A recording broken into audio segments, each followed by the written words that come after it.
என்றாலே வன்மமானவர்கள், இஸ்லாமியர்கள் என்றாலே பயங்கரவாதிகள், இஸ்லாம் என்றாலே வன்முறையானது என்று சொல்லி சம்மதம் இல்லாம யாரோ ஒருவர் ஒரு நாய்க்கு அடிக்கிறார். அந்த நேரத்திலும் இஸ்லாமும் முஸ்லிம்களும் இலக்கு வைக்கப்படுகிறார்கள். நபிகள் நாயகம் ஸல்லல்லாஹு அலைஹி வஸல்லம் அவர்களை சவுதி அரேபியாவில் இருந்து கொண்டே ஒருவர் இகழ்வாக பேசுகிறார்.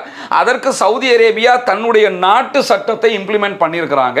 இப்பொழுதும் இஸ்லாமியர்களும் முஸ்லிம்களும் குறிவைக்கப்படுகிறோம். இது என்ன விதத்தில் நியாயம்? அவரை நீங்க மன்னிக்க கூடாதான்னு கேட்கிறாங்க. இந்த இடத்துல சவுதி அரேபியாவை பொறுத்தவரையில அவங்க தங்களுடைய நாட்டு சட்டத்தை பார்க்கறாங்களே தவிர இது முஸ்லிமாக இருக்கிறாரா, ரிசானா நஃபீக்கு நம்ம ஆளு, எனவே அவளுக்கு மன்னிச்சு வெளியே விட்டுருங்க. அதே நேரத்தில் கேரளாவில் மாட்டிக்கிட்டவர் நம்ம ஆள், அவர் ஒரு முஸ்லீம், நசீர் வேற பேர் வச்சிருக்கிறாரு, மற்றவர் முஸ்லிமா இருக்கிறாரு, மன்னிச்சு விட்டுருங்க. இந்த மாதிரியான போக்குகள் அவங்க நடைமுறைப்படுத்தவே இல்லை சகோதரர்களே. அவங்களோட நடைமுறை எப்படி இருக்குதுன்னு கேட்டா தண்டனை, குற்றம், தீர்ப்பு என்னங்கிறத மட்டும் தான் பார்க்கறாங்க. அந்த அடிப்படையில்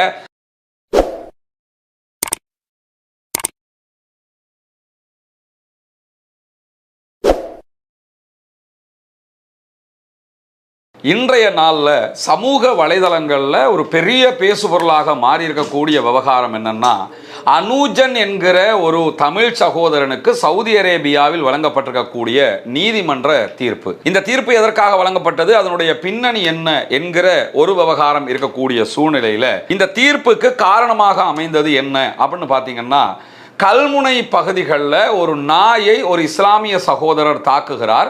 அந்த சம்பவம் வீடியோவாக்கப்படுகிறது. அந்த வீடியோக்கள் சமூக வலைதளங்களில் பரப்பப்படுகிற நேரத்தில் அந்த நாயை தாக்கியதை வைத்து ஒரு மிகப்பெரிய கருத்தாடலே உருவாக்கப்படுகிறது.